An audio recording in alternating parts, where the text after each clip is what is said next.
You're now tuned into Mic Check Waifu.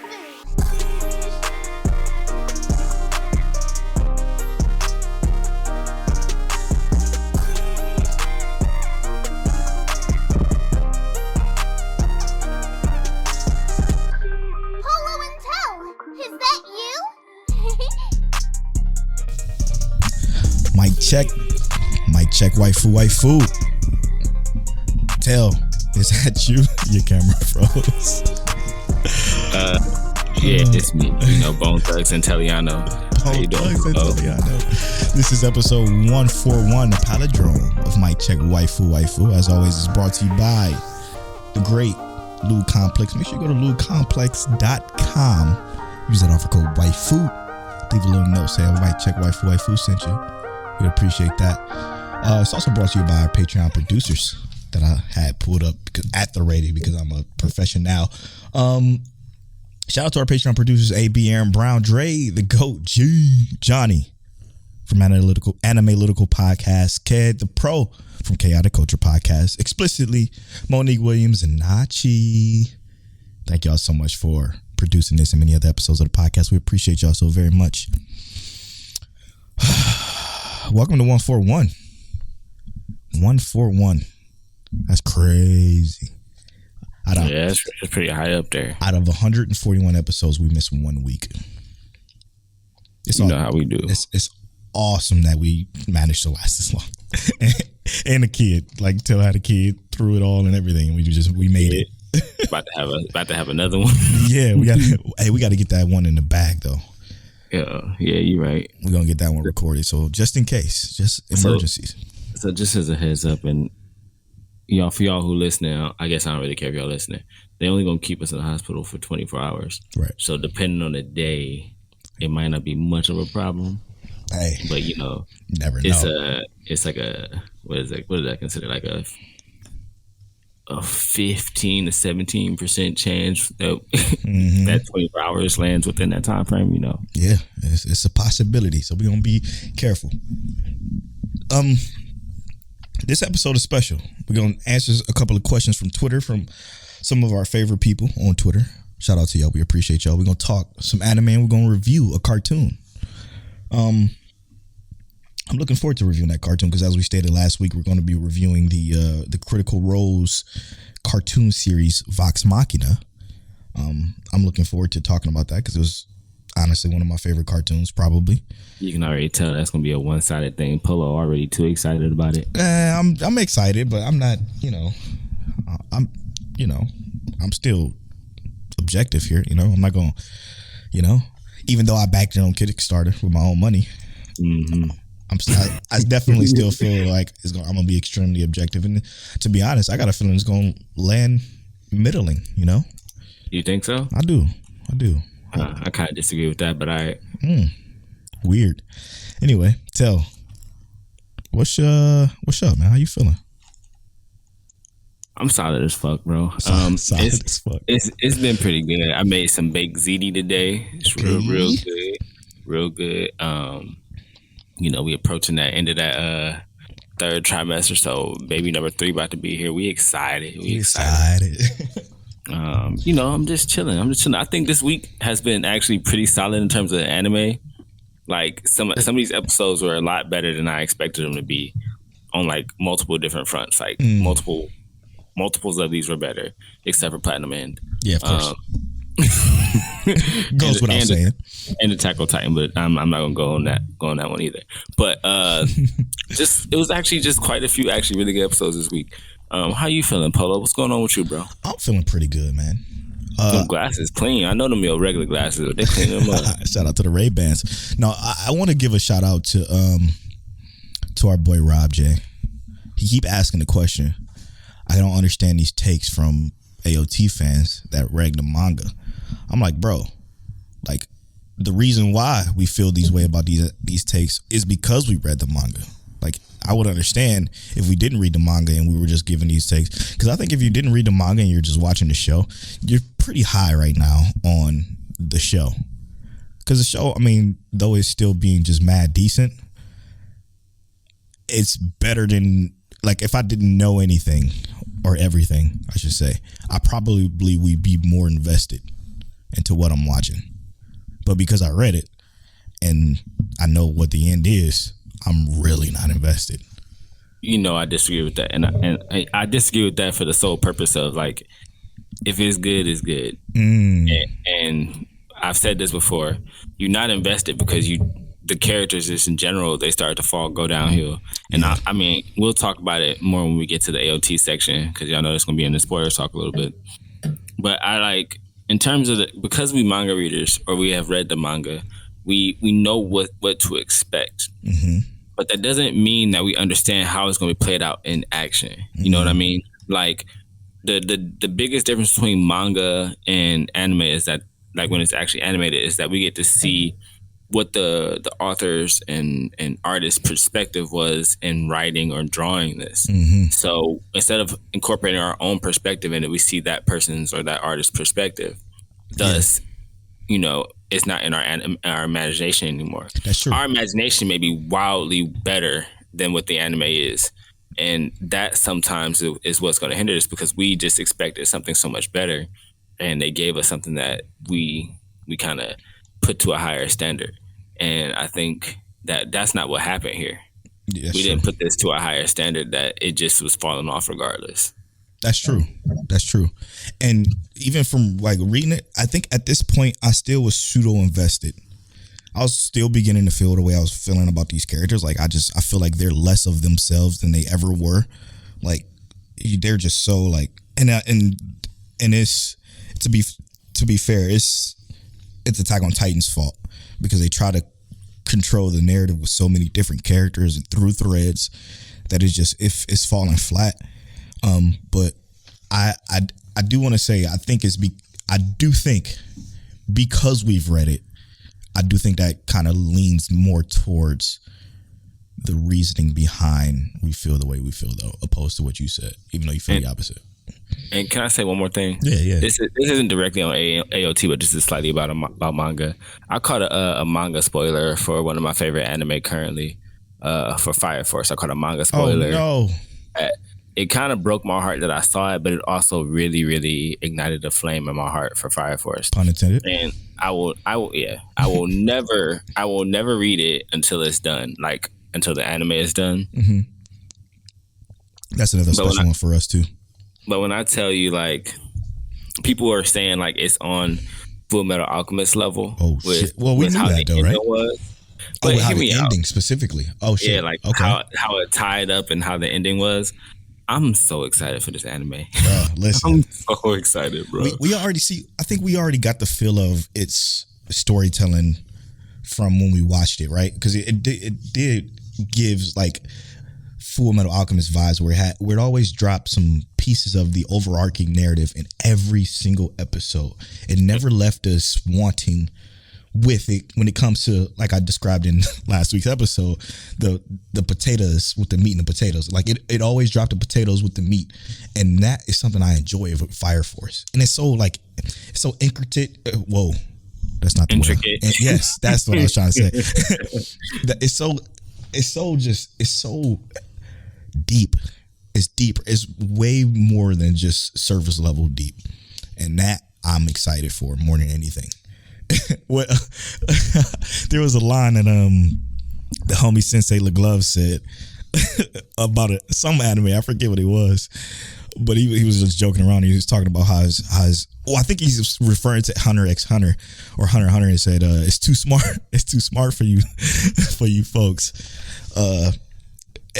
It kind of gives off that kind of vibe, right? Where it's offering a little bit more than just your typical meathead, you know, flailing, punching fun, you know? And I think that's what we enjoy the most. For sure. I'm looking forward to it too, man. That got me excited. But remember, y'all, Mic Check Waifu comes to you every Tuesday at 9:30 EST. Make sure you rate, favorite if that's a thing, subscribe. Also for real, If you are supporting our Patreon, thank you so much again. If you're not, consider supporting, because we just dropped our bonus podcast, which is just a podcast of us having conversation about anything we want. So the most recent episode of our bonus podcast, The After Story, just dropped, episode 52. We discussed the way we move on social media. That episode is extremely special because it dives a little bit deeper into why we are what we are. Why Tell, talks the way he talks on social media, why I, or the lack thereof, talk on social media, and just how our thought process and what goes behind it in general. And the idea that although we are different, we carry a lot of the same values and how we talk on social media. Facts. Because it's a really special episode. So check that episode out. It will never be live for everybody, only for the Patreon supporters. So only for $1, you get access to all of that. All of our after stories, all of our 51 other after stories on top of this one, including our conversation on the whole Ukraine thing too. So check that out. We appreciate that. All right. What was your episode of the week this week, Tel? Oh, it was hard. I know what yours is, but my episode of the week is Sabakui case study of this case. Ooh, he's struggling. It is goodness fucking gracious. I'm gonna go with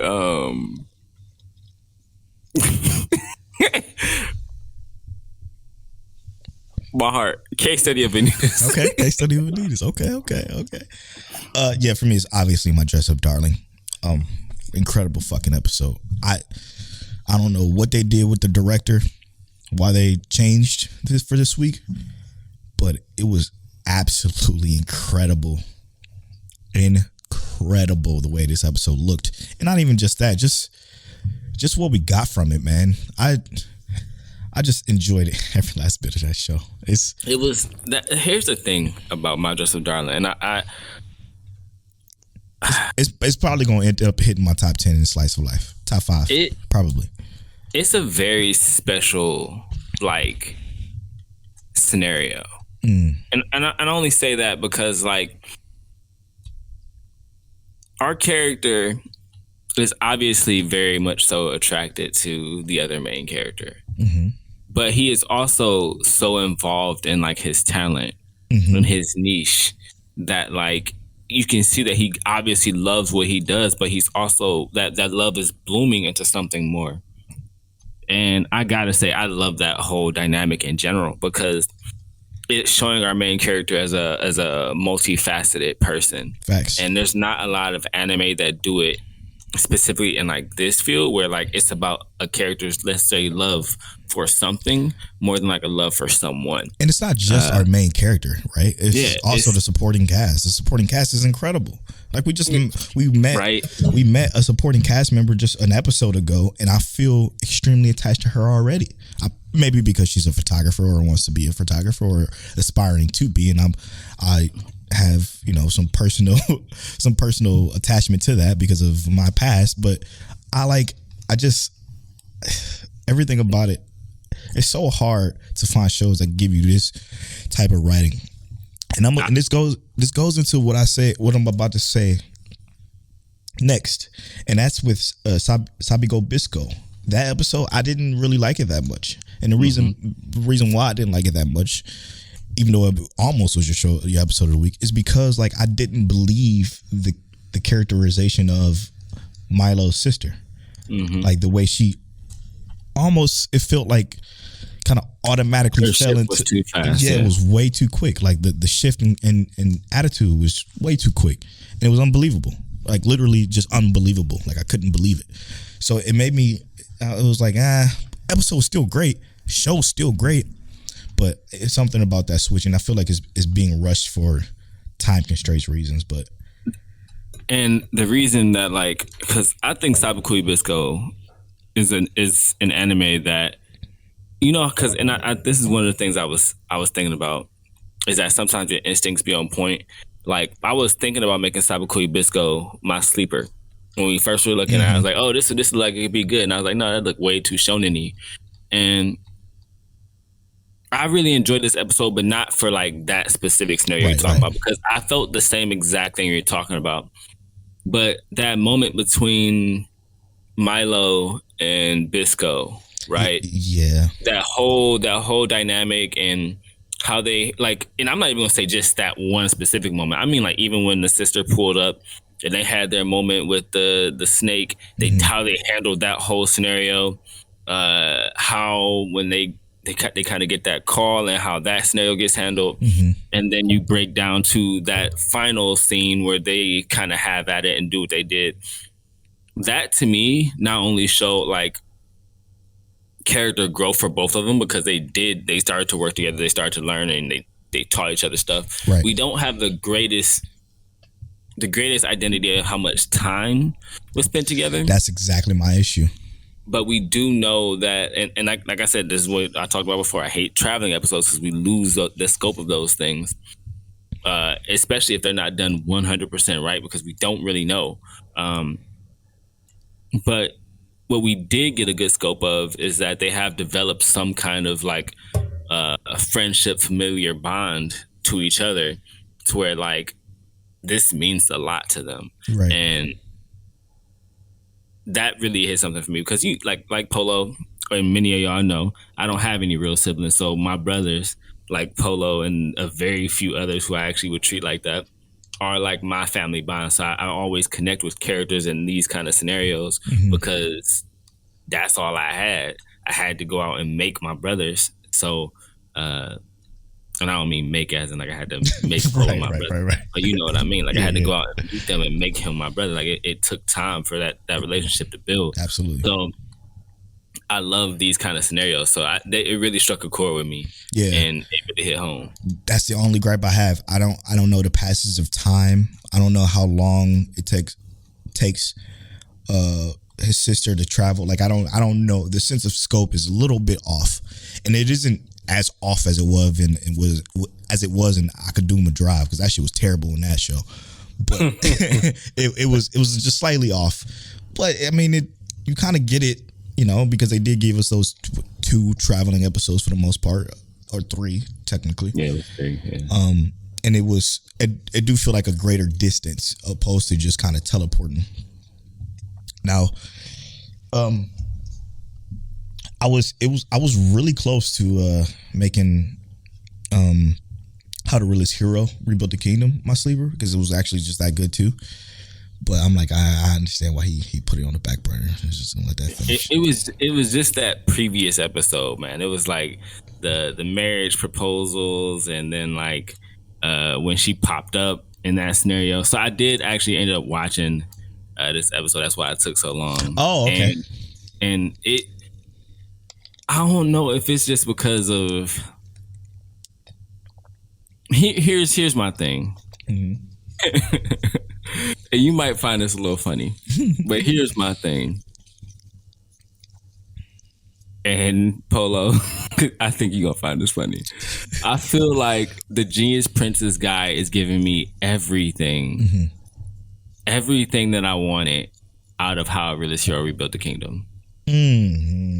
Because our main character he gets active sometimes, but it's not like he's always active. He's not always like, hey, I'm gonna fight in this scenario or anything like that. But he gets active in scenarios in which like, all right, like for instance, where in this latest episode, what happened in that when you call somebody he loves like an animal, basically, he's not having that. And he handled it accordingly. I'm picking up what you put down. And I'm not saying that I dislike How I Really Sure Rebuilt the Kingdom in that scenario, because that's what it's there for. I still think that it's a very quality anime.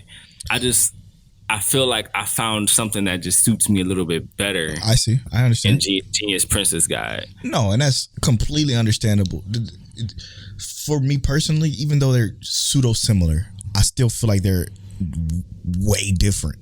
And the reason why I feel like they're way different is because it's not about getting active at all in How to Realist Hero Rebuild the Kingdom at all. It's literally just how somebody who is an absolute realist, who's not a super powered, super strong I don't type know, bro. character. He was controlling Godzilla, Man, Mechzilla. no, that's I know. therefore a story piece.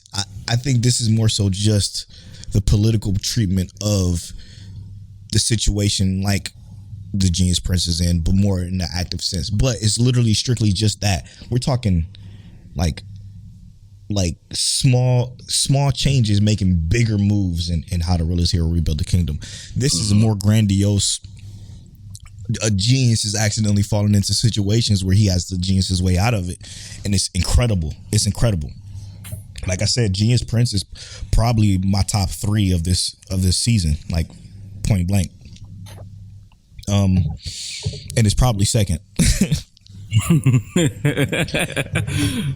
Well, I don't know, because Love of Kill, man, that's just Love of Kill. Oh my god, I was gonna say that too. Had a great episode this week. And I know we called a few weeks ago Heat Week.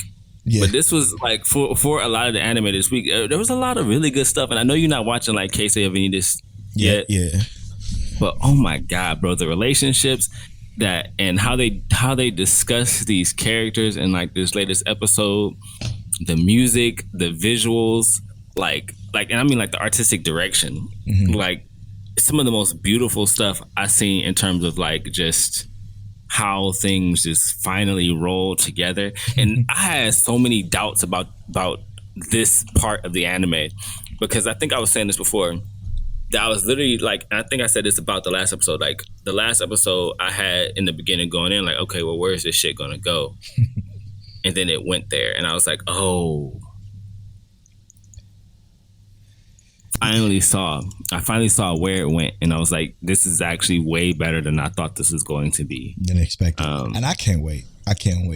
And again, I told y'all I'm definitely going to watch Case Study. I'm just waiting for the dub, because the dub is that incredible to me. Yeah. And I accidentally came across it, and it's been so long since I watched the dub that it's crazy. But to what's the word I'm looking for? To transition out of that a polo way, if you will. So I started watching the show, and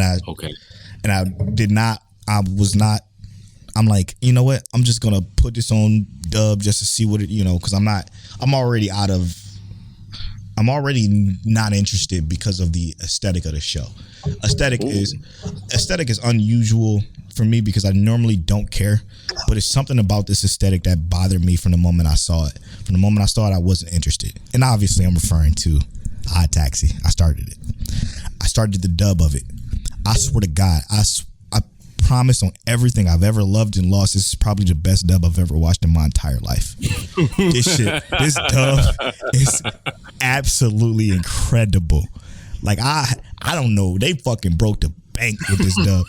They got Azurus in it. They got fucking Zeno in it. They got fucking I don't know his real name, so I refer to him as Ichiban from Yakuza Like a Dragon. That's one of my favorite games. Yakuza Like a Dragon main character. Like, they got some fucking heater voice actors in the show. All of them, from side characters to main characters, are somebody you heard being your main character in an anime that you've enjoyed that's maybe dubbed, except for Crystal, because I know Crystal don't ever touch a dub because she's weird. But no, I'm just kidding, Crystal, I love you.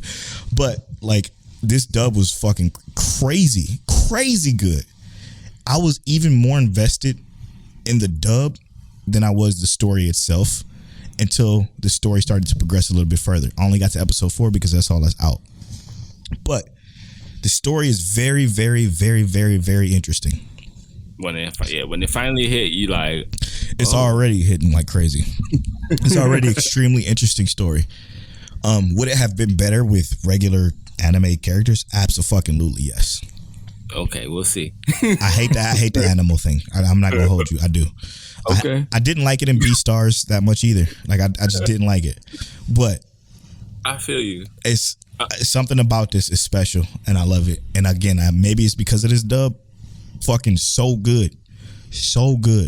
I can't wait until you're done, because I want to put a pin in what you just said right there. Something about this is special. Like, we need to put a pin in what you said right there. Mm-hmm. Polo said, episode 141, something about this is special. It is. It absolutely is. I can already see it. And again, the investments in the voice acting and the little story piece that's in there so far, phenomenal. Again, I don't like the aesthetic though. I really don't. That's gonna be forever. Yeah. Okay, so before we get into this review, let's answer some questions from Twitter, from some of our favorite people on Twitter. Some good stuff, man. Great questions. So I want to start off with this question from Ked the Pro. Ked the Pro from Chaotic Culture Podcast. He just released a new episode, so check out Chaotic Culture Podcast, spelled with K's. He says, who has been your favorite duo squad this season? So far, I absolutely love Maureen and Gojo from My Dress Up Darling. And that's his first question. And I'm gonna have to agree with that. I think that's the best duo this season. Unless Tell, you got a different duo? Let me look. Hold up. Let me. I don't think there is no character dynamic better than those two this season. Maybe Tell got one, but Sabiko Ibisco is close. But it ain't Gojo and Maureen. I mean, from this season, because like I think Sabiko Ibisco is dope too. But I don't think it's got the same. It don't have the same dynamic because they don't. I think I like Sabiko Ibisco's dynamic more because, like I said, what I said before. But My Dress Up Darling, I just think it has way more emotion behind it. Yes. It's harder to not love that. Yeah, easily top 5 duo of all time. Worst duo though, Platinum End. Yeah. Oh God, yeah. Fucking right. Fucking right. His second question is, if you had to give up any food, what would it be and why is it melons? Melons? Cad, you out here giving up watermelon? Not to be. He ain't saying watermelon. He said melons, bro. It's all kinds of melons. I know, and watermelon is one of them. And if he giving up watermelon, he bugging, bro. It's just so refreshing, and that's not to be stereotypical. Let me just clarify that. I am a black man, but that is not to be stereotypical. Hey, ain't nothing wrong with watermelon. I'm not the biggest fan of watermelon, but I'm not giving up watermelon if I had to give up food. If I had to give up food, I'm giving up shit like mushrooms. Facts. Olives. Oh, I love olives. I hate olives. I hate olives with a passion. Let's give up something you like, though. Oh, something I like? If I had to give up something I like? Meat in general? Nah. Can't do it because meat is too necessary for a diet. For a proper nutrient diet anyway. But if I had to give up anything, bacon. I don't really like pork at all. Mm-hmm. But bacon is just the one thing I can't fucking do without. Yeah. But we the same on that. Yeah, like I can't. It's so hard. But then that'd be it. That'd be the one. That'd be the hardest one. Period. I made pork chops last week and I ate them, but I was like, that was okay as fuck. I fucking hate pork chops. Like bacon. I don't eat bacon often, but and I don't eat pork in general often. Me either. But when I have bacon, I be feeling like a addict. Yo, man, listen, that's a fact. I be sitting there with that bacon in their hand. Like. That's a fact, bro. I put some bacon in the air fryer. I'm just like, come on, man. Come on, man. Stop it. You and Saber look at the air fryer the same way. We like, hey, mouth watering and shit. Oh my God. That's the only form of pork I can eat, though. I can't do pork chops. I can't do fucking, what's that other shit? Anything pork, really. Okay. Rob, aka the father of Vash, aka the Dad Needs to Talk podcast. Check out his podcast. It's fucking incredible work he do over there. But he said, I recently found a new isekai anime called Headhunted to Another World from. Okay, all right, you're gonna have to help me figure out where the name stops here. Headhunted to Another World from Salaryman to Big Four. Okay, that's it. Okay. So the title is Headhunted to Another World from a Salaryman to Big Four. And then he says, Demon Lord summons him and it caused because he had great negotiation skills and he wants to use it to build his army. So his question is, what life skills do you have that will be worthy of being summoned to another world? So I'm gonna just say this. For one, that title, these isekai titles are terrible. They always been terrible. But the concept of a demon summoning him to another world because he got great negotiation skills and he wants to use him to build his army, extremely interesting. Sounds great, actually. It does sound real good. Real good. Almost world's finest assassin mixed with like how I really should rebuild the kingdom. Yeah, exactly. And it got me pondering on what kind of series this is. I hope it comes out in anime soon because I'm probably not going to read it. But what life skills do you have that would be worthy of being summoned to another world? I mean, for me, sex. No, I'm just. I'm kidding, but I'm not kidding. I'm kidding, but I'm not. I'm kidding. I'm fucking kidding. I'm kidding. What the fuck is wrong with you, bro? All right. I'm just keeping it real, but I'm just kidding. I don't know, man. That's a good question. I could build and fix computers, I guess. Yeah, that's something. We're gonna say finances. We're gonna put Polo in the finances. I ain't good at math. That's the wrong place to put me. But it don't mean you ain't good at handling money. Yeah, I know that's right. What I'm gonna say? Optimism. Your optimism is what gets you summoned to it. Hey, that's dope though. I like that. The optimist hero gets summoned to another world for his optimism. You can't tell me shit going wrong because I'm gonna make sure it's going right. There it is. We're gonna make it happen. I think me and you the same in that aspect. I like that. I like that. That's fucking funny. I like my first answer better. We're gonna move on to another Rob, our boy Rob J. What up, Rob? He says he says, what are your thoughts on people who think that animation? Oh, let me just make sure I read this right because this is important. What are your thoughts on the people who think that, quote, the animation carries Demon Slayer, unquote? That's his first question. He got a few questions in here. A few great questions. Go ahead, hit that one. What do I think about those people? They want an excuse to hate it. They don't really have much to say. So they decide to use the fact that it's only because the animation carries it. The animation is what carries Demon Slayer, making it. No. They just need an excuse to say it's a bad show. And their excuse is going to be because the animation carries it. They don't have a real reason why it's a bad show. Maybe it's just not their thing. Maybe they think it's boring, but I would rather them say that opposed to using this animation bullshit because it's just a layman's excuse. They don't have a real reason. Like, I can give you a real reason why I'm not enjoying Attack on Titan. I can give you a real reason why I actually very much so dislike Black Clover. I can give you a reason why I don't like Fairy Tail. But the people who just says the animation carries Demon Slayer don't have a real reason. So that's the reason that they use. So I agree with Polo, but also I follow that whole concept with two different schools of thoughts, right? The first school of thought is that there's someone who's either like our age or slightly older who just doesn't want to like change. So they're going to say the animation is carrying it instead of actually just diving into it. They're stuck on Dragon Ball and stuff like that. And the second school of thought is that they are what they call themselves eccentric. They're trying to be different. And because it's contrarians. Yeah, because it's so dynamic and there's so much going on. They're trying to take away from the actual quality and other things outside of the animation because there's so much quality put into the animation. Well put. So, they're both groups of haters, just two different types. Well put. Favorite smoothie.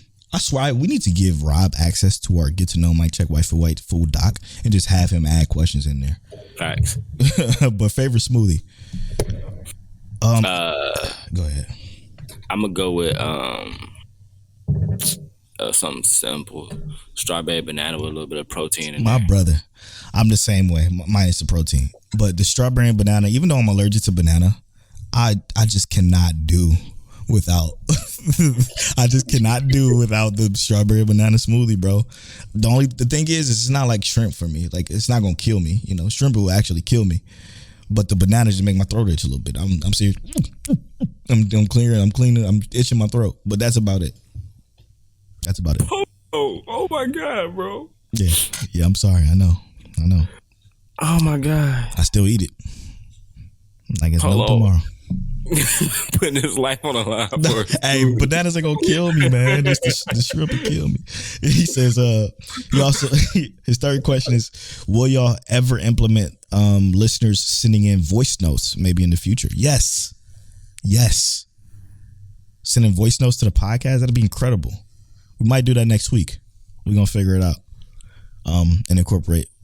And incorporate some voice note questions. Yeah, that's easy to do. That's very easy to do. I could do that. Just send them. Yeah, just send them. Send us voice notes next week. His fourth question, before his last question, is he says, I know Polo's a big fan of Kanye. What are your thoughts on the Jesus documentary on Netflix? I didn't see it. I know Kanye's story relatively well because, again, I'm a big fan, huge fan, one of my favorite rappers of all time. I don't necessarily fuck with Kanye as a person. Him as a person, I don't really care about. His music is what gets me. Having him have his documentary on his life on how he got there is pretty cool, but I don't care about it. If that makes sense, Rob. I hope that makes sense. I don't really care about it. I know his music's fucking incredible to me, and you can't shake the artistic genius that is Kanye, and that's where I leave it. What Polo is basically saying is that you can fuck with Vincent Van Gogh. You just ain't got to give a fuck that he cut his ear off. What? Close. I don't give a fuck about Vincent Van Gogh, but I will fuck with his pain. Is more so the line he's trying to create. But definitely probably won't watch that again. If I don't care about the character or even a person, I don't. It don't get my attention. It can't hold my attention. I don't care about Kanye as a person. His music is fucking incredible though. So that's where I leave it. And his last question is to say, oh yeah, one last thing. Out of all the streaming, this is such a good fucking question. Out of all the streaming platforms y'all have, which one do you use the least? Good question. For me, Netflix. Second will be High Dive. That's another anime platform for those of you who are unaware, like Crunchyroll and Funimation, that has different kinds of anime, more ecchi anime.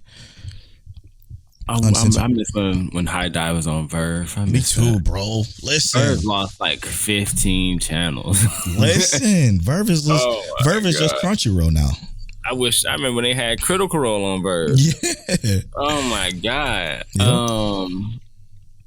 What do I use the least? Right now, it's Netflix is number one that I use the least. I use YouTube every day.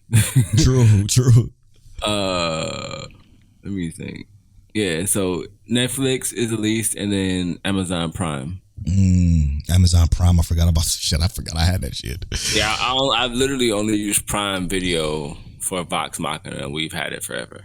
Yeah, I think I only used it for that too, and Invincible and shit like that. Yeah, and Invincible, but that was it. That's it. That's crazy. Yeah, that's it. Thanks, Rob, man.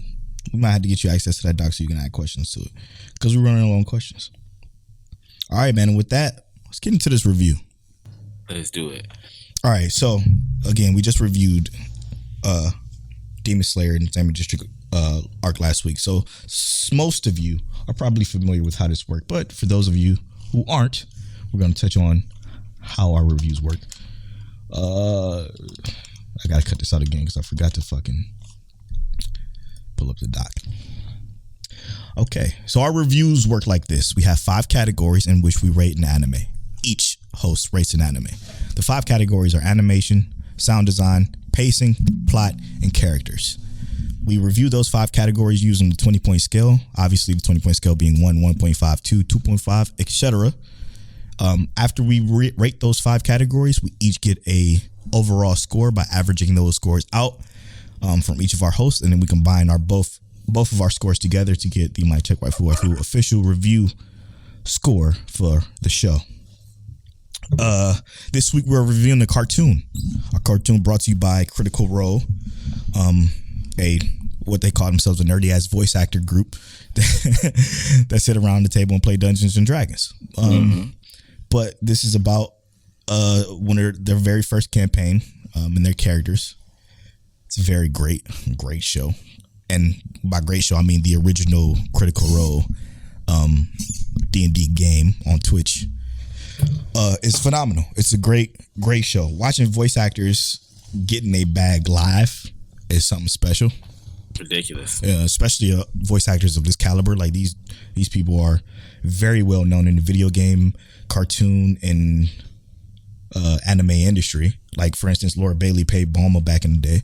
Like it's just so many. Not Bulma. No, it was it Bulma? I think it was actually. Anyway, I digress. It's a cast of great characters. But so for this review, we're gonna give our overall thoughts, and then we're gonna go into the category rating before we give our overall rating. So, Tel, what was your overall thoughts of the Critical Role's Vox Machina, The Legend of Vox Machina on Amazon Prime? Oh wait,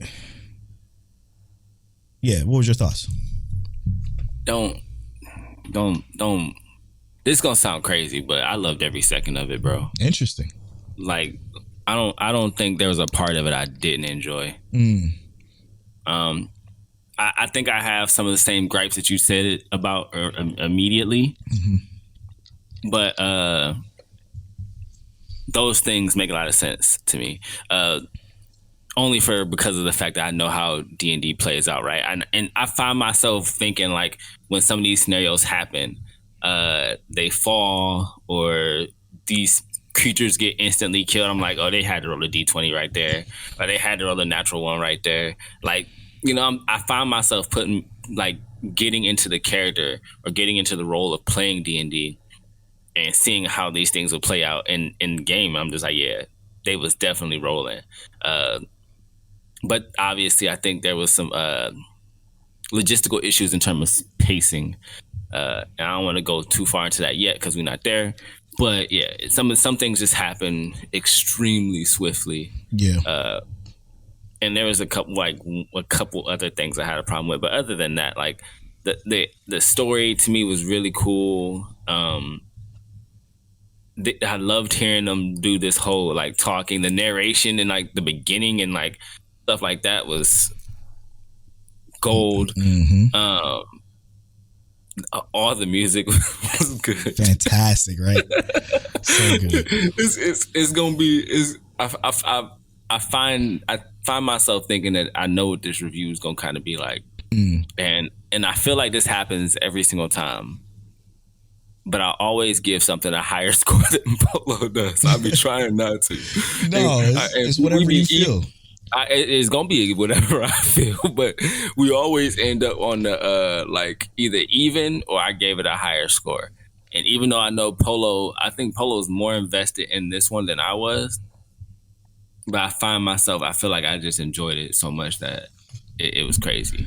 What were your thoughts though, bro? Because I know you gave a little bit of your thoughts earlier. Yeah, but, last week. But like, okay, so for me, I started at episode 11 on the Twitch stream. So this was many fucking years ago, long time ago, so many years ago. Started in like episode 11, then went back, started from scratch. So I know this story from like the campaign, the actual D&D campaign. It's fucking phenomenal. What you said is absolutely correct. Doors were Vox Machina's worst fucking enemy in the entire D&D campaign. They rolled natural ones on so many, trying to lockpick doors. It's ridiculous. That shit was funny, bro. Anytime you heard them say I fucking hate doors is exactly what they said in the D&D campaign, because they could not get doors open to save their fucking lives because they just kept rolling natural ones. So that it's little shit like that in this show that is so fucking funny. So funny, so phenomenal, so well done, because you have to capture those moments in those D&D games, because those are moments where the Twitch chat blew the fuck up. Like trying to open a very important door for a situation that's extremely dire and not being able to was so fucking good. It's just so good. It's so good. I'm sorry. I'm just gonna interject one thing right here real quick. when they was opening the final door. Yeah. It's a giant hole in the door. He got this lock picks. Picking this giant hole. And I'm like, how does that even work? That don't make no sense. This is a magical door. He got his lock. He got his lock picks on the door. I'm just like, okay. It's hilarious, man. It's hilarious, bro. It was great. But it's like, in the D&D world, your character don't care about that when you roll in as a character. They don't care how big that lock pick hole is. They gonna try and pick the lock. Yeah, it's incredible, man. It's so funny to just listen at, because you got to understand, like, all the other characters, right? The other characters that aren't Keyleth, that aren't Grog, that aren't Scanlan, that aren't Vex and Vax.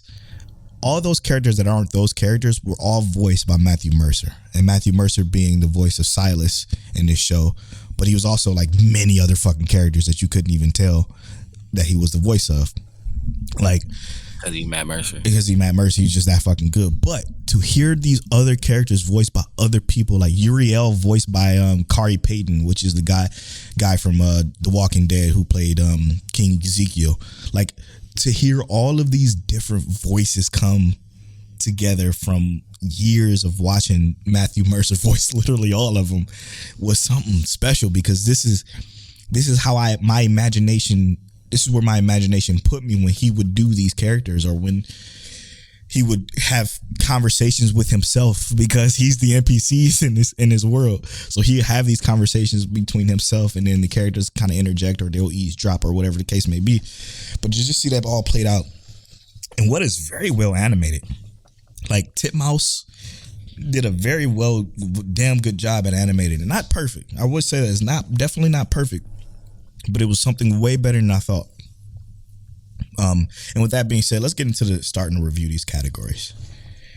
Oh, okay. With the first category we're going to review today is the animation. Polo, eh? Animation is art style, visual direction, scenery, overall viewing experience. I'm going to start with this one. So for me, the overall...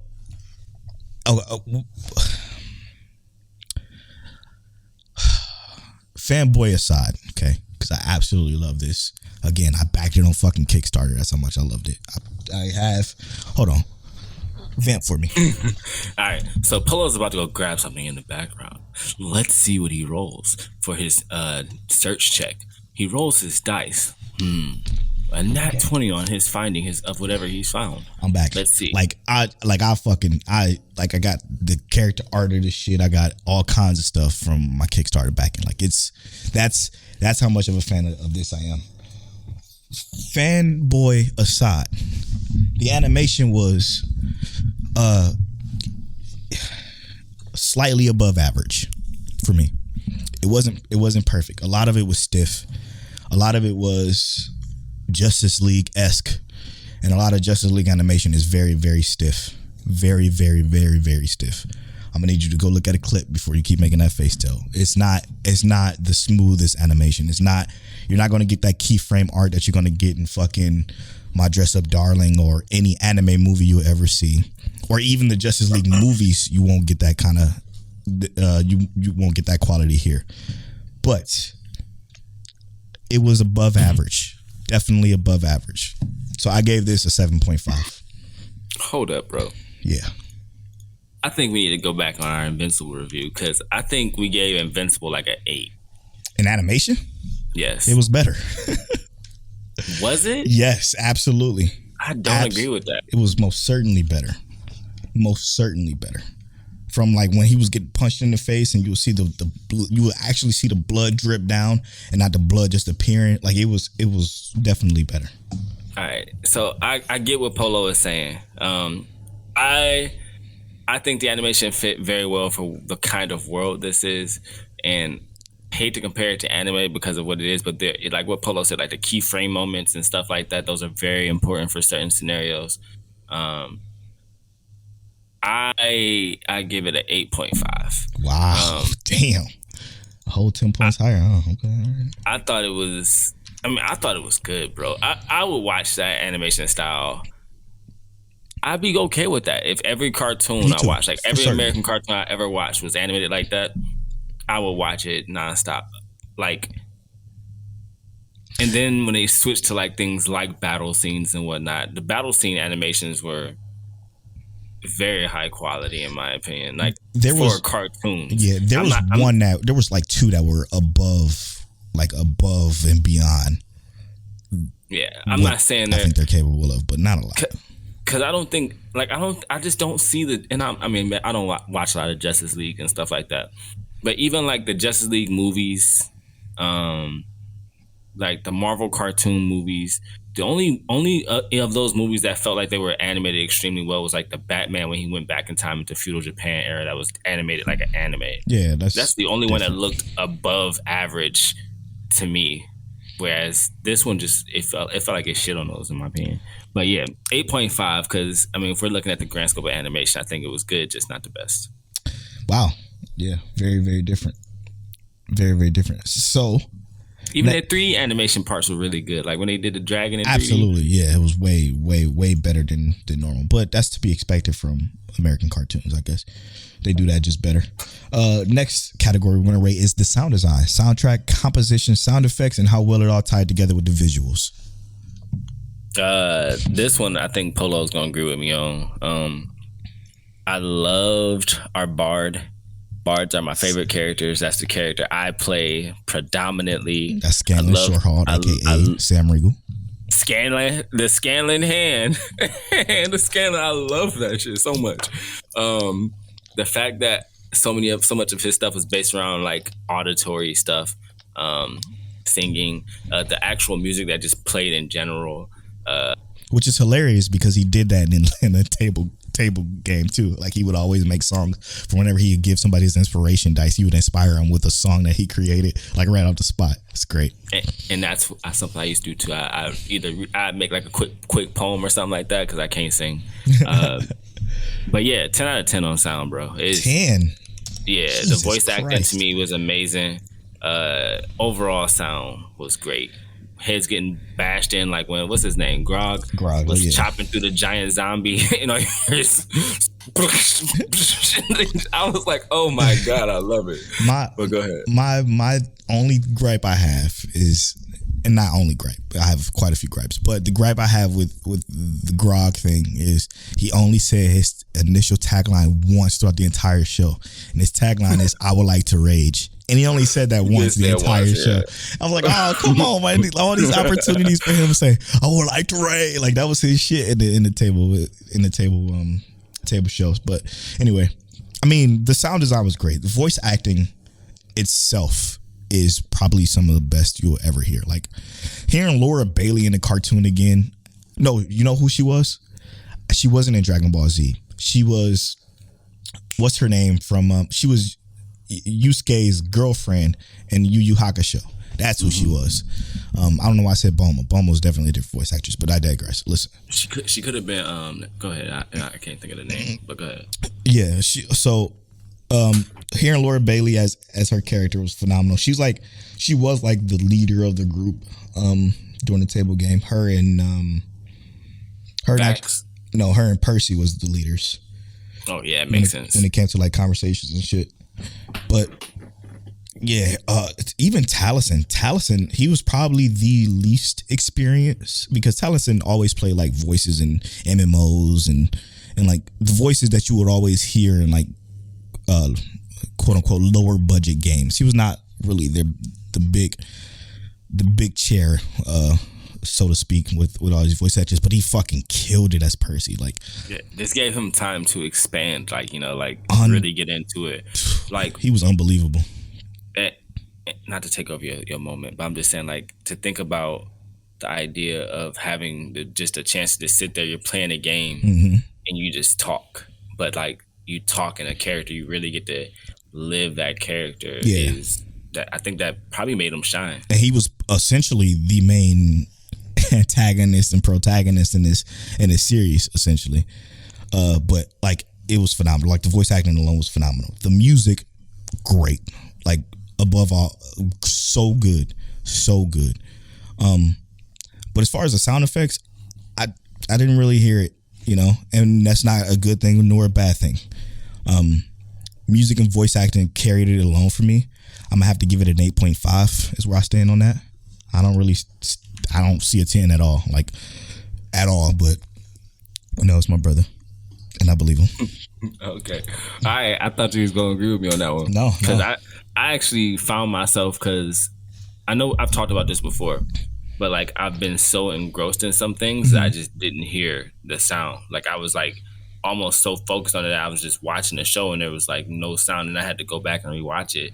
And I'm like, oh, that's what the sound was. And it was like, but like I said, I felt like I was really invested in watching this when I was watching it. It was just so many moments. I was just like, I was drawn in, and it was the entire ambience of the thing that pulled me in. So I can get that. Yeah. And I'm the opposite. So whenever I don't hear, like when I don't have a sound, like other than the music, obviously, and other than the voice acting, if I don't hear it, then I'm like, it must be just okay, you know? Like when it's really good, I normally fucking like, damn, you know? And I didn't have that moment. So the next up is pacing. Pacing is episode to episode strength and continuity. How well it developed the story and how it unfolded during this as the series went on. Oh, it's my turn to start, huh? Yeah, pacing. This is a really, really fucking tough one. And this is a tough one for me because, again, I know what they're covering. These episodes of this Twitch broadcast were 4.5 hours long. They were 4.5 hours long. There's like 140 something episodes of this. So think about it. You're sitting at a table for 4.5 hours, 5 sometimes, even 6 hours. And they're trying to consolidate this entire arc, which was like, I don't know, 25, 35 episodes that were 4 hours long. I'm complimenting them in being able to do what they did, period, in this short amount of time. But the relationship development, pacing, the character building wasn't really there for newcomers. I think the pacing was the hardest part of this show that was hard to get. And it hurts me to say, because as somebody who knows all these characters very, very well, like going into it knowing the characters, really easy to understand what the fuck is going on.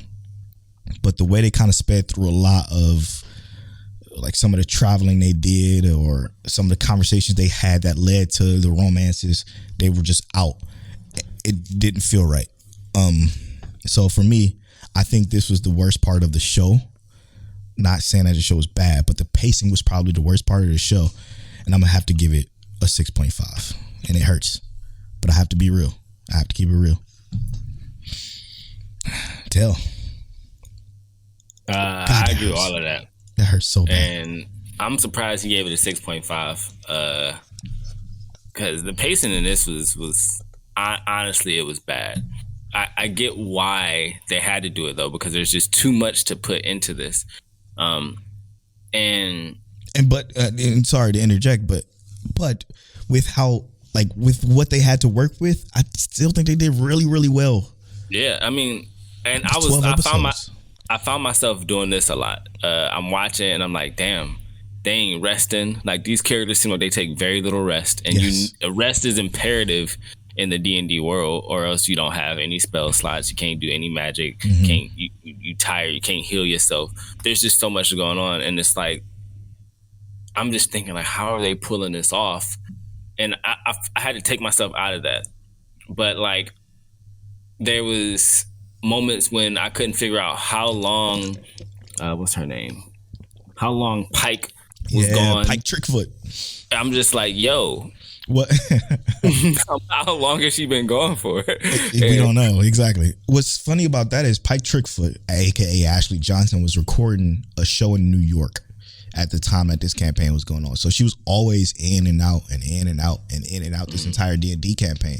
So for them to take her away like they did was kind of, it was kind of canon, because she would always disappear, because she would go record a show that was being filmed on NBC or something like that. I forgot what that show was called. She was like a forensic scientist. She was a main character in that show. So like she was always off and on from LA to New York, LA to New York. So that's why they had to do it like that. So I mean, it makes sense again if you know that story, if you know that context. But if you don't, then it's kind of weird. Yeah, it just feels like weird. If Because how far did she go? Right, like. Yeah. But like I was thinking like the whole time, when is she gonna finally show up again? Like, is she part of this story? That I'm like thinking like, because I caught on. I didn't get into Critical Role until way after this. But I agree with Polo on the pacing. 6.5. So sad. I will be honest. I think it's below average, and I think it deserves honestly like a 5. But the 6.5 is because I know what they had to put in to get here. Like, if this was a manga and I knew that they could fit more time, like more into this, and they just were really bad at it, then that's different. But I don't think this is a bad job at pacing. I just think this is the best they could do with what they had. Absolutely. I absolutely agree with that. Yeah, absolutely. The plot consists of the overall story, how well it was written, and how the story resonated with us as the viewer. My goodness. Oh, it's still your turn to start. All right. This is, to me, this story had 3 plot lines. The dragon, the demon, and the Briarwoods. And all 3 of those, like, you might have forgot about the dragon, but it comes back. The Briarwoods were they seemed like the main story until you get to the end. And there was still that smoke that came around the entire time. I love the plot of this. This shit was great. I would have loved to have played in this D&D campaign. Man, I would have been like, bro, it's so good. Oh, my, yo. It's entirely too fucking good. The plot was probably one of my like more like favorite points, and just how the characters even like built up around each other for the plot. Plot to me is like a 9.5. Wow. Yeah, man, again, from somebody who knows this plot almost inside and out, this shit is incredible. It was really good. No, because I'm not going to say that. What's good is that it's just so much more to come, you know? Like, it's so much more. What you think is done ain't done. What you think is, like, the main plot isn't. Like, and it's all, again, created by Matthew Mercer himself. Like, this is a fresh D&D world. This D&D world does not exist at all. And, like... that class that Percy has, completely new. All of it. Like, almost all of it. Like, it's fucking crazy. He what Matthew Mercer built, this entire world of Exandria is so huge and so large. His other 2 campaigns take place in the same world, and they're pretty good. They're not as good as Vox Machina, but they're pretty good. But like, it's so well done. So well done. I'm gonna have to give it a 9. The reason why it's not more is because I know more, you know. But does that take away from what you got here? Yeah, okay. Yeah, totally, right. Totally, for sure. Yeah, the plot is great though. The plot is absolutely great. Let's move on to the characters. Characters would be the relatability, overall development, and the growth of the characters, and how memorable they were. For me, this is easy. The characters was the best part of the entire show. Obviously, I'm attached. Okay, like I'm very much so attached. But the characters are extremely, extremely special for the story that they built. The brother and sister between Vex and Vax. The whole Percy thing was huge. Keyleth is absolutely hilariously silly. Pike, Trickfoot, and Grog's like best friendships they got going on is incredible. Grog is such a fucking funny character, like a giant barbarian idiot, was just fucking fantastic. He was like that in the tabletop too. The way they played him, so they brought them to life, to the point where it was extremely, extremely special for me. I gave the characters a 10. I think the 10 is well deserved, well earned from not just them as like characters, but the way how well they were acted too.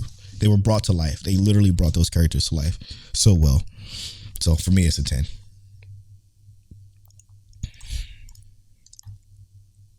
I piggyback off everything Polo said. as a seasoned D&D player, they played their roles very well, and they didn't have to tell me what classes they played because, funny enough, they stuck to stereotypes of their classes.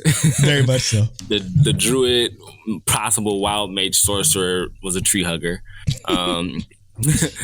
The rogue was very rogue-esque and couldn't pick lock sometimes. The archer / like, she did some light magic stuff, did exactly what you expected her to do. The hunter. Yeah, hunter.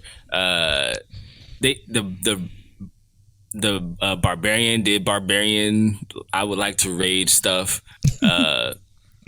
You know, and like I said, the pike being the cleric did very cleric stuff.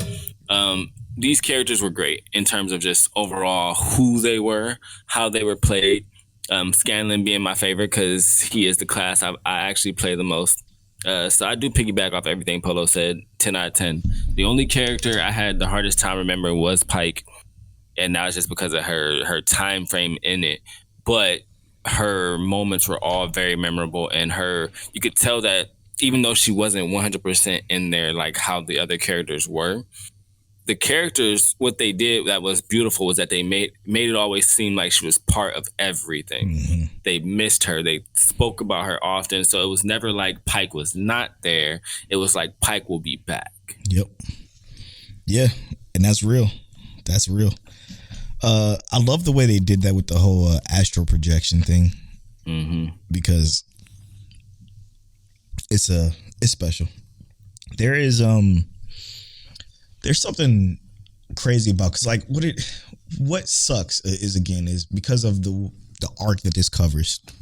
This completely misses when Vex gets his dagger, that he can literally he can literally throw, and he can either teleport to it or it teleports back to him. I wish they would have showed how he got that dagger, because that was an awesome freaking moment. The way that kind of played out, he just had it, which is cool too. But I think they would have been dope if they would have showed that in like the story somehow, maybe a flashback or whatever. But I know how hard this had to be trying to consolidate all those hours of content into a 12 episode, 24-minute series. Really, really hard to do. Can I say something about what you just said though? Yeah. Because I thought about that same exact thing. Because I wasn't into, Critical Role at that point. Polo was in the Critical Role way before I even knew about it. I didn't even know they did D&D online at that point. But when I saw him throw it and it teleported back to him, and then I saw him light it on fire, I'm just like, yo, these characters like level 20 characters. Well, no, not quite, but I mean, yeah, but they like, they higher level characters. I want to know like how they got this stuff and what's going on. They fighting blue dragons. They not weak characters. And I mean, they're not winning against blue dragons. They're not weak characters. Right. So I'm thinking like, yo, it would be super cool to know. But also, I played D&D campaigns with people who were already in a campaign, right? And they just took these characters from that old campaign and brought them into a new campaign. We all started at this level, and they already had that equipment and stuff like that. And that's kind of how it is in the adventuring world. If you run into somebody and they have equipment, you don't necessarily know their entire backstory. That's just part of that character. That character was already well equipped and endowed with this magic and stuff like that. So sometimes it's just like, you'll figure it out as you go. Right. How will they be able to implement that? Because it would be super cool to know some of those things, like how those weapons came about, and what they had to do to even get there. Because that seems like a legendary item. Like that's not some weapon that anybody can just have. So I will say I loved how they gave Grog the sword, because there's a whole story behind that sword and what he went through with that sword. That is just fucking, I'm dying for people to see. I'm dying to see it animated, because it was such a good little arc too. It's so phenomenal. All right, with that'll wrap up this review. Let's discuss the scores. So for animation, Polo gave it a 7.5. Montel gave it an 8.5. For sound design, Polo gave it an 8.5. Tail gave it a 10. Pacing, I gave it a 6.5. Tail gave it a 6.5. For plot, I gave it a 9. Tail gave it a 9.5. Characters, we both gave it a 10. For my Polo's overall scoring being 8.3. and Tails' overall score being an 8.9, which means that the Critical Role, right. The Legend of Vox Machina overall score is 8.6,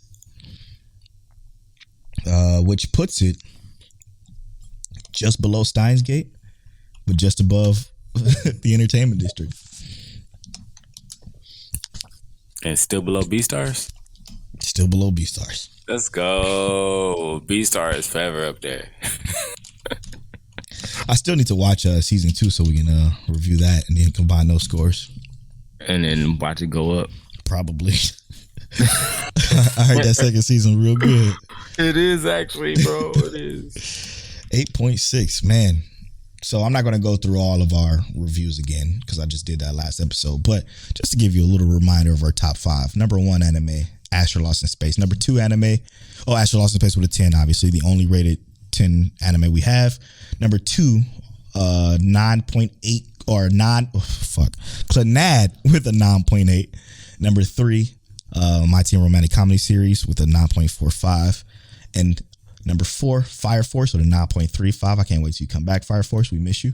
Number 5, Promised Neverland, 9.3. Fuck me. Okay. Promised Neverland season 1. Yes. Thank you, Tel. Promised Neverland season 1. Grimgar, Fantasy and Ash. I'm going to put that above Promised Neverland because they both have the same score. So let's do that. Yeah, please. Take it off the top 5. Let's do that. Ooh, man. 9.3. Because Fantasy and Ash deserves that 9.3. Promised Neverland? No. Not after that season 2, though. That season 1, all right. Yeah. Season 2? Okay. So, thank y'all so much for rocking with that review. We appreciate that. Yeah, all right. That review done. Let's get to know Mic Check Waifu. With that being said, this is a part of the podcast where one of us rolls a random number generator, the other reads a question associated with that number. This week it's Tail's turn to roll that random number generator, and my turn to read the question. What you got for me, Tail? 18. He legal. You get you get to have your harem of 6 anime characters. Who do you choose? Oh my God. Damn, they got us doing research in this motherfucker. You get to have a harem of 6 characters. Who do you choose? I'm gonna keep it G. I'm gonna do Mira. I'm gonna do Mira's from World's End Harem, by the way, the purple hair chick, for those of you who are unaware.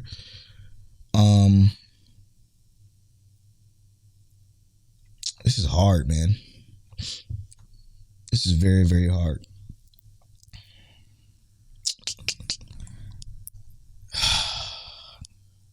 Because the problem with this is they have to be adults. Obviously. You know what? I'm going to go with Shatu. Noble from Love of Kill. Mm. She definitely harem material. That's some recency bias right there, though. Oh, that's what I'm trying to do. I'm trying to keep it to this season. I might fail.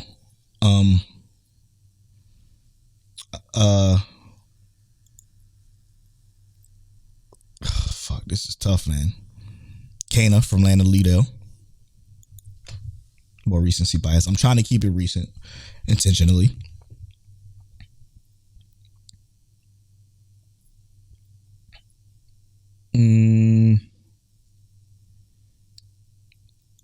Oh, Hyling, Queen Hyling, of course.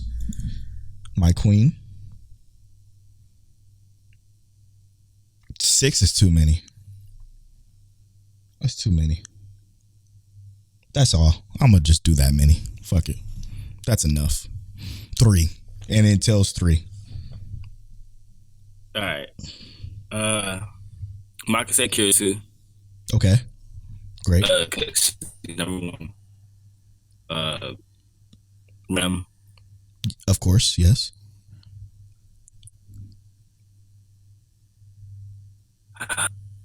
Who's number 3 though? It's tough.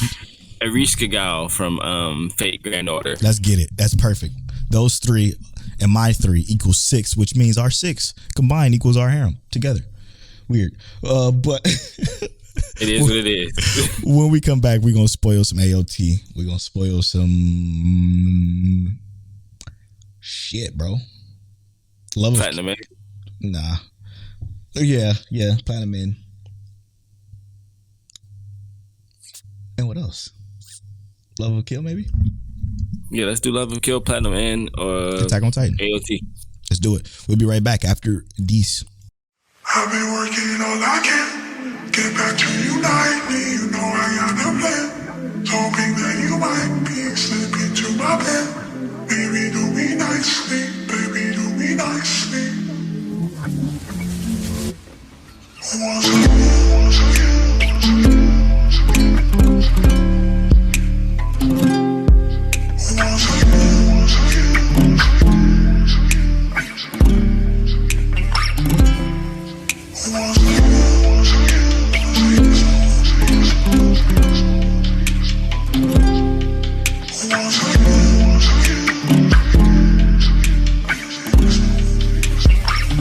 I've been working all I can. Get back to you nightly. You know I got a plan. Hoping that you might be slipping to my bed. Baby, do me nicely. Baby, do me nicely. Once again, thinking about your body, thinking about your hands. When they go so lightly, slip into my bed. Baby, do me nicely. Baby, do me nicely.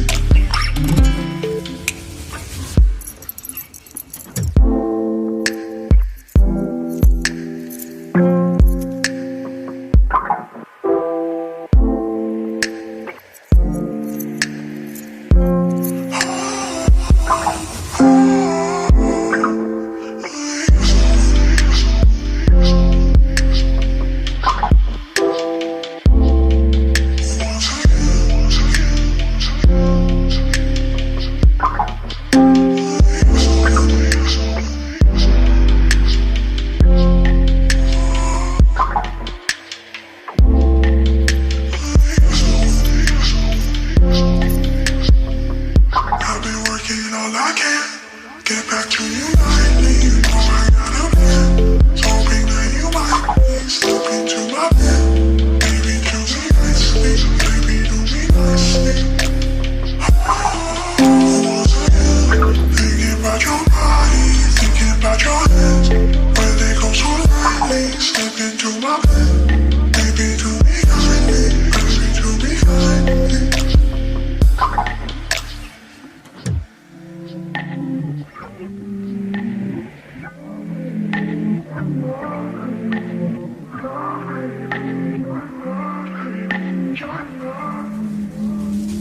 I've been living in this life, baby. This is undeniable, I want you to call up on my side, baby. And slowly give me all your love. I've been living to you. I've been falling. Want you to show me all your love. Show me all your love, baby. Love, baby. You're the one that I can. Get back to you. Talking that you might be slipping to my bed. Baby, do me nicely. Baby, do me nicely. Once again, thinking about your body, thinking about your hands. When they go so lightly, slip into my bed. Baby, do me nicely. Baby, do me nicely.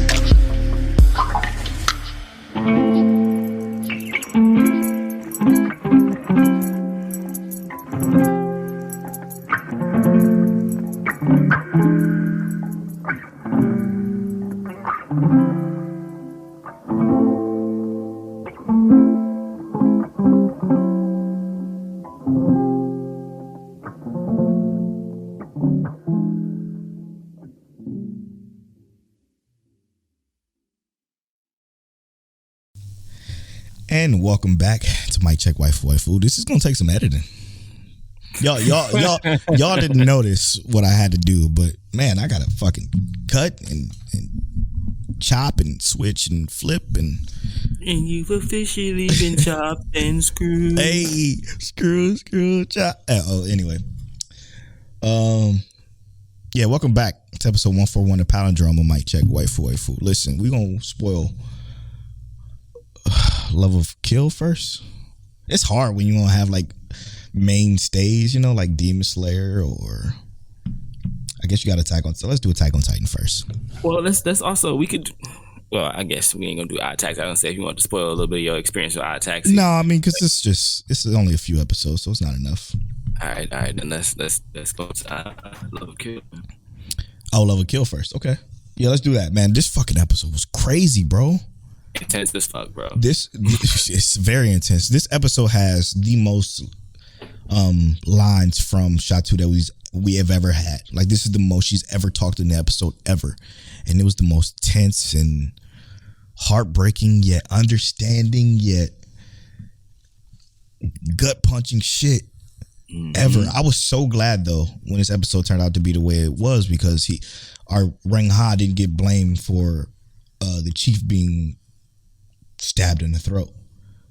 I thought if they would have went that way, I'm like, man, fuck this shit, man, because it just, I don't know, I kind of would have been turned off from it. I mean, I get where you're coming from for that, but I probably wouldn't necessarily been turned off because they've been playing him as almost like the scapegoat the entire time. Like he might end up in that scenario. I'm happy that he didn't end up in that scenario. Me too. And it was someone else who he seemingly knows. Well, I think it's obvious that he knows or knows this guy. But I was more interested in the conversations in this episode because obviously the action was actiony, and they did the motion, I feel like, very well. But I think the emotional motion was better in this series, at least this time. When we saw that the captain was stabbed in the neck, and Yang Ha says, "Look, it's up to you to hold on until they get here." You know, and that's basically his way of clearing his name. Yep. He was telling him, like, hold on, because if you don't hold on, Yang Ha seemed like he was cool regardless. Like, people gonna hate me no matter what I do, because that's the position I'm in. Right. But if you hold on, you can be a man of whatever you might want to be. I absolutely love the fact that when he is found, and the first thing he says to Shatu is, "It wasn't him." I'm like, man, because it would have been so easy because she knows that they were going to meet, right? Obviously. So with that, it just seemed so perfect for them to put the scenario on him, and the chief was smart enough to say, like, yo, I gotta make sure I clear this so they understand that this wasn't him, so that they can get to whoever really did this and find out the reason behind it. I thought it was just a sick moment, man, because it's a lot of times also to clear her name, clear her conscience. Clear her conscience. But that any other anime would have done the atypical, right? Made the antagonist be the villain, and I don't know. I'm glad it didn't go that way, because it would have been extremely just predictable. Yeah, they gave us some love and some grace on that. But after that, we still see that Chateau is kind of like torn and conflicted, right? Because I feel like it's obvious that she feels like this comes, like what happened comes with him being around. Like, even though it's not Yang Ha's fault exactly, it still comes with him being around. But we almost kind of get like the sense of that's not really the scenario, that it's more or less following her for her past. Yeah, so they figure out who did that to the chief. She runs into him, and he gives her an ultimatum. The ultimatum is, hey, you bring me Reng Ha at this particular situation, the next stop, and your mother's going to be saved, because they play a recording of her being obviously talked to by one of his people, and is putting her in a tight situation. She's obviously pissed. She goes to Reng Ha like, yo, I gotta give you up because of this situation. And then that's when she goes into her whole dialogue, and her dialogue, again, being the most she's ever spoken in the entire series in this one episode, like this one scene in this one episode. But she literally weighs, like Tel said, is the reason behind everything happening. First you think it's him, but then she's like, but wait, it's him because of me, because I could have easily pushed him away, but I kept leading him on in this weird way, which is not true, but pseudo true, because there is ways she could have just ignored. Like, there was ways she could just get away, right? But she decided not to because of whatever reasoning that's keeping her attached to him.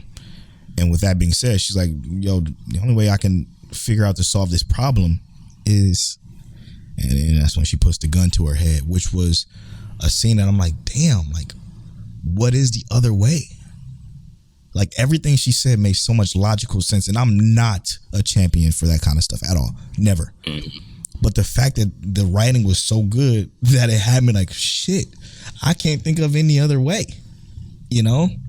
I mean, like, not saying that I can't think of any other way, because of course there's another way, but I just felt like the way she felt was the right way to, it's weird to say, the right way to feel, you know? She said before she got to that point, it's like you're seared in my mind, you know, like she keeps seeing him in her mind, even though that's not necessarily what she wants. Right. So you kind of, I'm not gonna say you see that coming, but you can see why that's what she thinks, you know, like that's what she's feeling, because that's all that she has to feel, because there's nothing else. Like,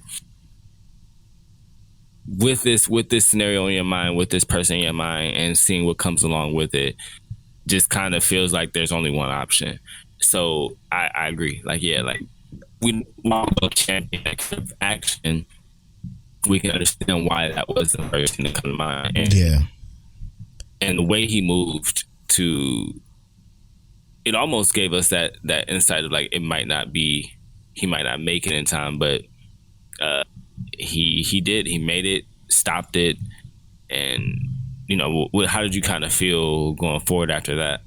I was lost, and not in a bad way, like they didn't know what they were doing, but I was lost in the sense of like, what the fuck is going on? Like, why would he? Maybe it's just to black her out to keep her safe. Obviously, that's what he did. But him doing that put me in like a weird place, you know? Like, she don't need that right now. Like, that's just not I don't think that's the next play you go for. And I agree. I don't think that's the next play. And, you know, while I don't agree with putting your hands on women, I think he was trying to get across that you care for your life more than you think. Like, right. Like, yeah, you're in a shitty scenario right now, but me doing this puts you in a position where you feel like you want your life and you don't want to experience what you're experiencing now. And I think that's the shittiest thing Brianna has done so far. Yeah. I'm not gonna say it feels out of character, but it did feel like this isn't the same love he's been showing her all this time. But he's also like a trained assassin, so I guess he knew he wasn't going to kill her. Yeah, I guess he's trying to get his point across. That's it. That's exactly what it is. And yeah, I think I just had a mental flip. Maybe it was necessary so that she can understand that dying isn't what she wants, and the fact that she was even considering that to be an option. And what he's doing now proves that that's not really it. So what it did was, not only did it stop her from doing it in the first place, and then putting her in a situation where she couldn't stop him from doing what he's about to do, but it's also helping her realize, I don't want to die yet, because she was fighting for her life. So no, I don't like it, but necessary, I guess. What? And I might be recalling this right, but the end scenes roll after that, right? And I'm like looking like that seems like it's kind of fast. Like the end scenes roll kind of fast. It's like 17 minutes, something like that, with an end credits roll. And I'm like, oh no, so we got like something else happening. It gave me almost 86 vibes. Just so you know, 12 days to 86.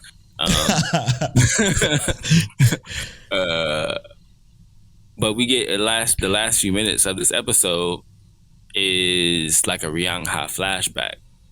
Yeah. And that was, I mean, what's going on, bro? like, now,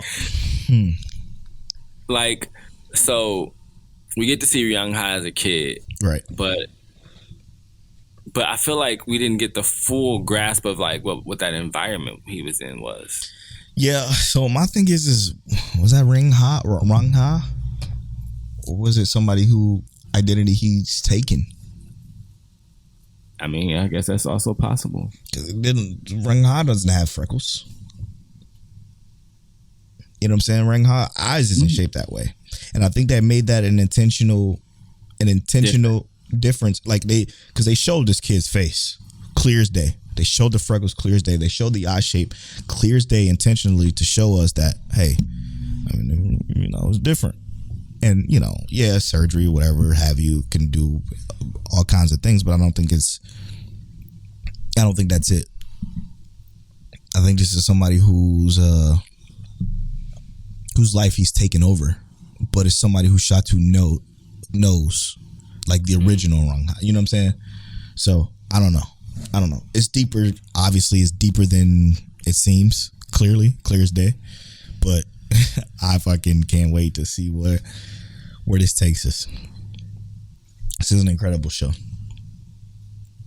This episode specifically, was for sure top fucking tier. Yeah, for sure. Yeah. Next up is I guess. I mean, we don't really have to discuss Attack on Titan too much if you don't want.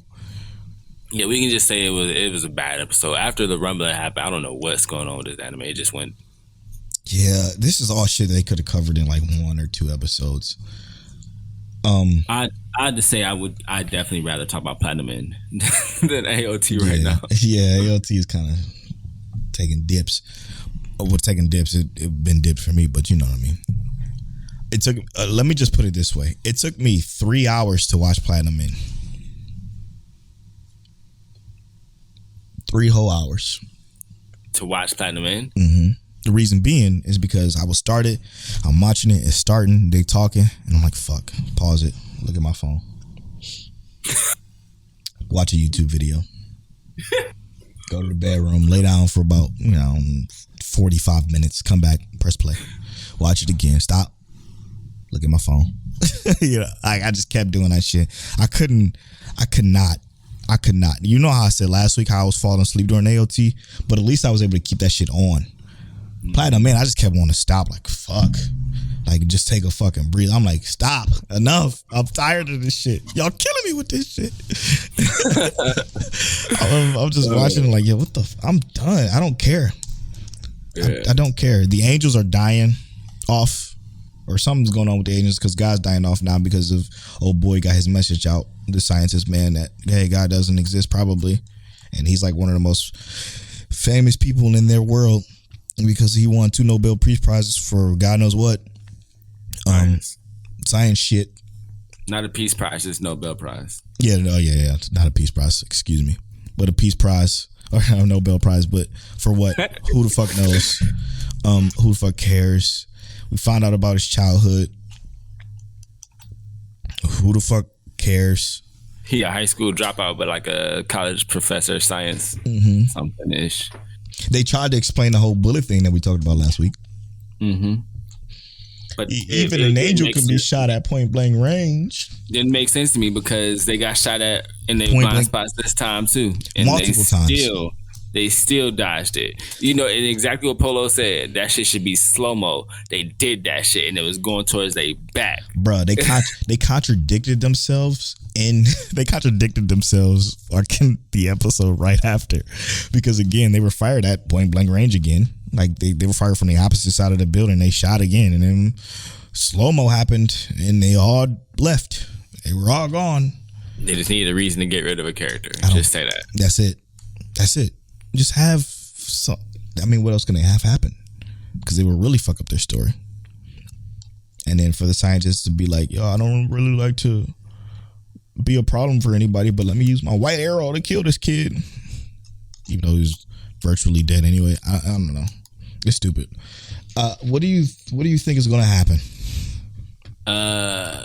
So I think that our scientist dude is going to kill everybody or attempt to kill everybody. Interesting. And the reason I say that is because he doesn't want anyone to become God. I think that he's going to attempt to kill everybody. And just make this the end of the God selection process, period. Right. I think that's his goal, right?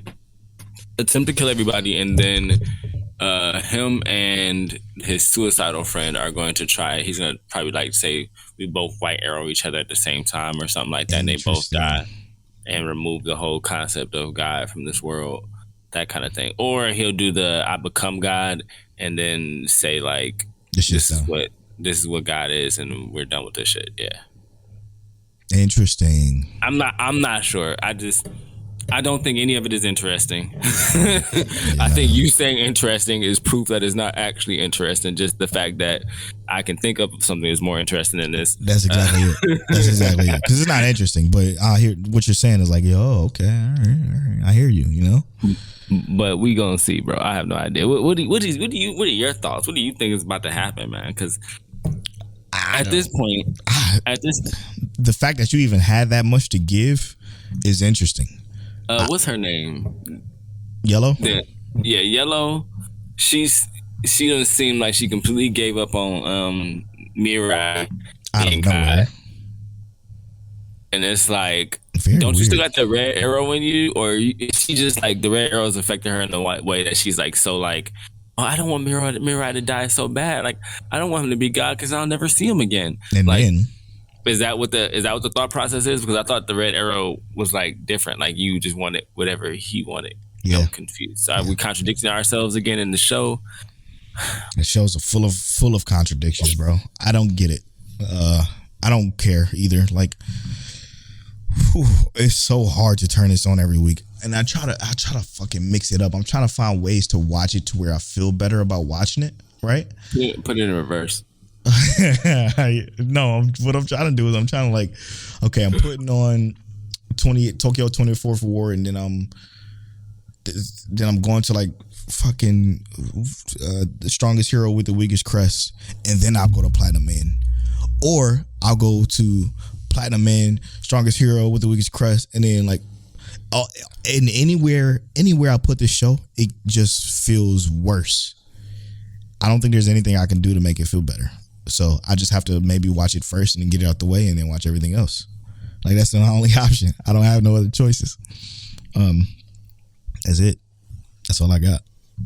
I hate it. Oh, basically what you're saying is on Thursday, as soon as it come out, just watch it. Yes. I think that's it. And then if you got anything else, just throw that on after, and then it'll wash the bad taste out your mouth. I think that's a wrap for 141. All right, we just finished talking about Platinum Man and all of its horror. All of its horror. Let us know how you feeling about Platinum Man and what the next part is. I know we're watching it, so you don't have to, but you know, let us know what you think if you are watching it. AOT, we didn't talk about it. That's the end of that. Love of Kill, a great episode this week. Oh my god, one of our sleepers. Episode. Great episode. Possibly episode of the week, but it's not our episode of the week. Just know it was a good episode. In our Get to Know Mike Check Waifu, we built our waifu selection between the two of us. 3 from each of us. Let us know what your waifu selection is. We also reviewed Vox Machina. We gave it an 8.6, putting it right above. What was that? Well, it's above a lot of stuff. It's 8.6. So, yeah. We also had some questions from y'all. Just so y'all know, Polo loves strawberry banana smoothies, but they do, give him the little sore throat. Y'all gotta love that man. He make sure he take care of himself. He also started watching Odd Taxi. Mm-hmm. Polo said something special about this. Mm-hmm. Putting the pin in that episode 141. Polo said something special about Odd Taxi. We also had How Realist Hero Rebuilt the Kingdom. Polo said it was a great episode this week. Mm-hmm. Possibly his episode of the week. And we also, compared that to how a genius rebuilt it. Yeah. Sabakui Bisco was way better than I expected. Great episode this week. Some stuff in there is a little weird because we didn't know about Sister Panda doing her weird shit. That was kind of weird. But rest of the connections and emotions in that episode, great. Episodes of the week, K-State of Vanitas for me. And then Polo got My Dress Up Darling. And then just so y'all know, Fire Force, with the meat and potatoes. We excited for it to come back whenever it comes back. We ready for season 3. And then, you know, why AOT don't get mad at us our takes for being manga readers who read AOT and then having these takes about it, because that's the reason. We probably actually feel like it's bad right now. I'm at Polo Born Fly on all social media. I'm at King Taliano on all social media. You can follow our social medias at Mike Check Waifu on Twitter and at Mike Check Waifu on TikTok. And as always, Mike Check. You put some energy in that Mike Check, dog.